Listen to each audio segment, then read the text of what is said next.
One of the questions people have been asking since the war broke out in Ukraine is how on earth do we explain this to our children, remembering that it's only been a matter of minutes since we had to talk to them about a pandemic and explain why they couldn't go to school and why they couldn't have birthday parties and why they couldn't play with friends and why people were wearing masks, which could look very scary, and all the things we've had to explain to very young children. It's been a very difficult one indeed. I think you'll agree. But now, how do you explain to children about war in Ukraine? It can be daunting even to contemplate it. All they're hearing about on the news and on social media is this invasion, the loss of lives.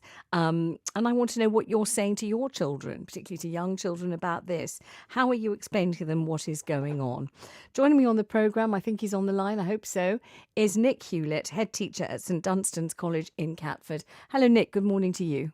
Good morning to you, Vanessa. How are you? I'm very well, thank you. I mean, this is a difficult one, isn't it? Especially following so close on COVID-19. I mean, to try to raise stable, optimistic children who, feel secure in the world and then to have to explain what's going on, pretty difficult. So what are you doing at your school, for example?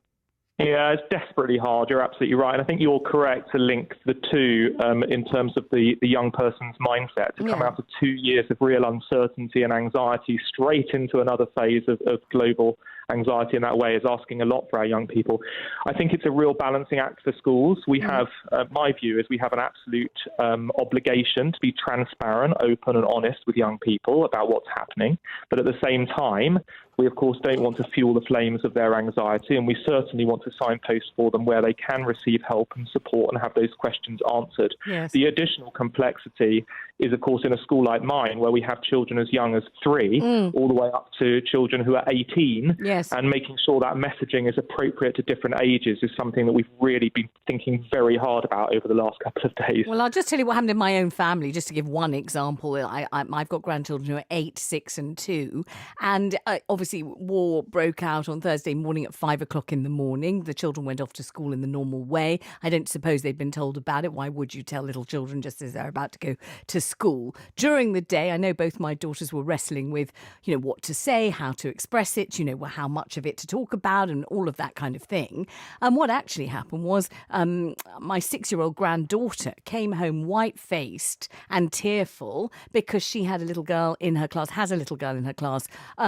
from Ukraine. And this little girl said she didn't know when she was going to see her grandma or her cousins or her family, and was very tearful, as you could understand, at school. And so my granddaughter came home frightened beyond belief and terribly worried and sad for her friend's family. And then my grandson came through the door. He's 8, and some bright spark at playtime had told him it was about to be World War III and we were all about to be killed.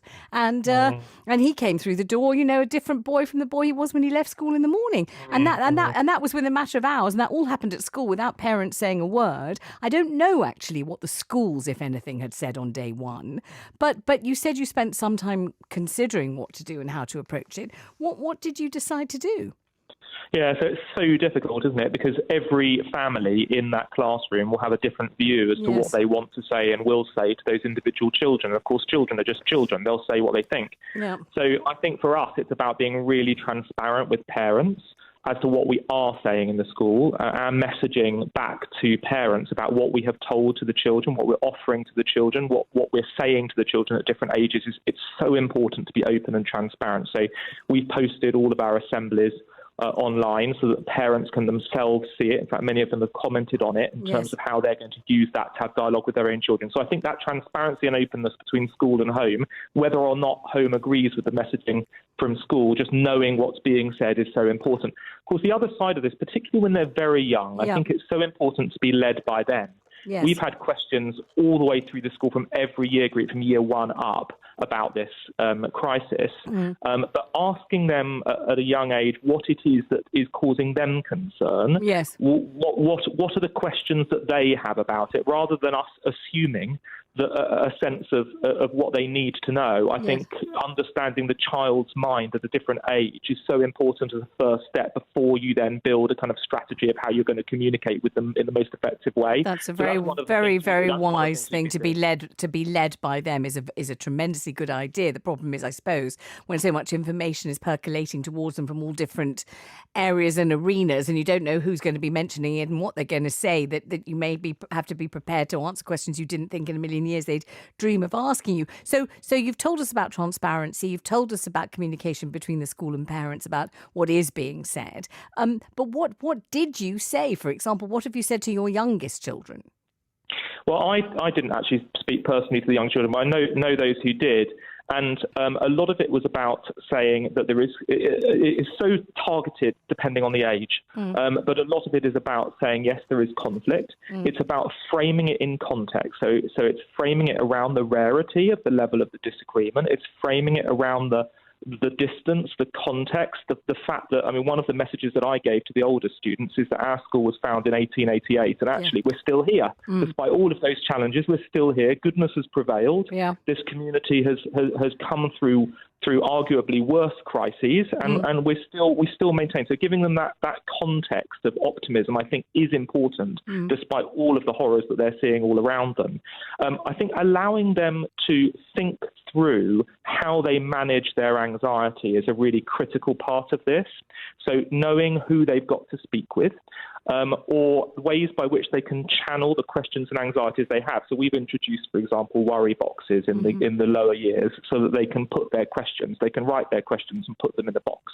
And then an adult can pick it up at a later stage. I think for the very young ones, they've got a worry bear that they can ask questions to. Yes. So again, it's a way of giving them an outlet that doesn't necessarily need to be in front of everybody else, but they can raise questions, they can raise concerns, and most importantly, they know what to do if they're anxious or if they're worried, and who they can talk with in the school, which of course there's a huge range of people who they can turn to. And the last point I'd make actually in terms of what we're talking about is how they can help.